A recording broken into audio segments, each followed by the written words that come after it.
Hello बच्चों, कैसे हो आप लोग। आज हम लोकतंत्र में सत्ता की साझेदारी का वीवीआई ऑब्जेक्टिव क्वेश्चन करने वाले हैं। बहुत ही इंपॉर्टेंट चैप्टर है, 2 से 3 प्रश्न बोर्ड एग्जाम में आते हैं। तो चलो करते हैं शुरू। इसका सबसे पहला प्रश्न है, सामाजिक विभाजन को संभालने के संदर्भ में इनमें से कौन सा कथन लोकतांत्रिक व्यवस्था पर लागू नहीं होता है। ऑप्शन ए की अगर हम बात करें, लोकतंत्र में राजनीतिक प्रतिद्वंद्विता के कारण सामाजिक विभाजनों की छाया राजनीति पर भी पड़ती है। लोकतंत्र में विभिन्न समुदायों के लिए शांतिपूर्ण ढंग से अपनी शिकायत को जाहिर करना संभव है। लोकतंत्र सामाजिक विभाजनों को हल करने का सबसे अच्छा तरीका है। लोकतंत्र सामाजिक विभाजन के आधार पर समाज को विखंडन की ओर ले जाता है। तो इसका जो सही आंसर है वो है ऑप्शन नंबर डी। लोकतंत्र सामाजिक विभाजन के आधार पर समाज को विखंडन की ओर ले जाता है। ये क्वेश्चन बहुत ही इंपॉर्टेंट है, क्वेश्चन नंबर 1। चलिए अगले प्रश्न पर चलते हैं, क्वेश्चन नंबर 2। निम्नलिखित कथनों पर विचार करें। जहाँ सामाजिक अंतर एक दूसरे से टकराते हैं वहाँ सामाजिक विभाजन होता है। यह संभव है कि एक व्यक्ति की कई पहचान है। सिर्फ भारत जैसे देशों में सामाजिक विभाजन होता है। ऑप्शन नंबर सी, ए और बी दोनों या फिर नन। तो इसका सही आंसर होगा वो है ऑप्शन नंबर बी। यह संभव है कि एक व्यक्ति के कई पहचान हो सकते हैं। हमारा अगला प्रश्न है जो कि काफ़ी इम्पोर्टेंट है, इस बार जरूर आएगा ये क्वेश्चन।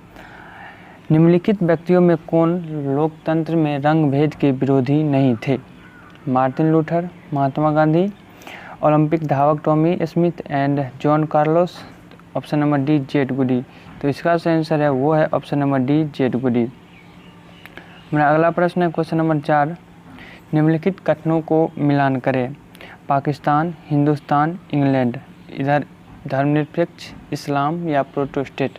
तो पाकिस्तान जो होगा वो होगा इस्लाम, हिंदुस्तान हो जाएगा धर्मनिरपेक्ष, इंग्लैंड हो जाएगा प्रोटेस्टेंट। तो ये है इसका सही आंसर।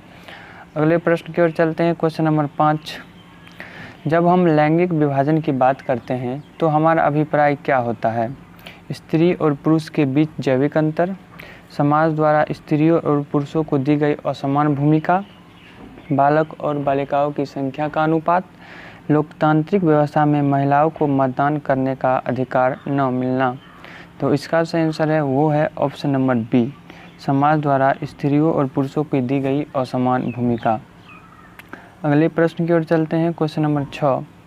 भारत में औरतों के लिए आरक्षण व्यवस्था किस संस्था में है।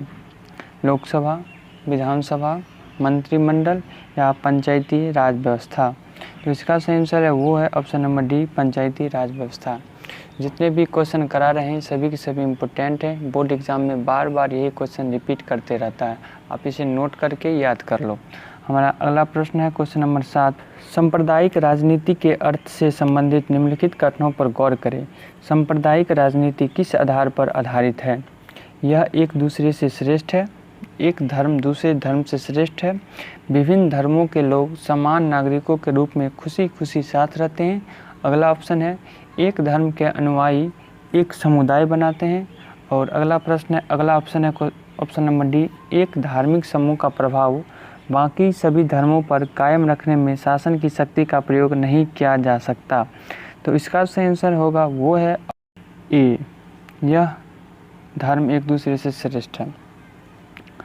अगला प्रश्न है क्वेश्चन नंबर 8। भारतीय संविधान के बारे में कौन सा कथन गलत है। यह धर्म के आधार पर भेदभाव को मनाही करता है, यह धर्म को राजकीय धर्म बनाता है, सभी लोगों को भी धर्म मानने की आज़ादी है, किसी धार्मिक समुदाय में सभी नागरिकों को बराबर का अधिकार देता है। तो इसका सही आंसर है वो है ऑप्शन नंबर बी, यह एक धर्म को राजकीय धर्म बनाता है। यह कथन बिल्कुल गलत है। अगला प्रश्न है क्वेश्चन नंबर 9। धर्म निरपेक्षता का क्या अर्थ है। धर्म से रहित, धार्मिक श्रेष्ठता, सर्वधर्म संभाव, अल्पसंख्यकों का धर्म। तो इसका सही आंसर है वो है ऑप्शन नंबर सी, सर्वधर्म संभाव। अगला प्रश्न है क्वेश्चन नंबर 10 और लास्ट।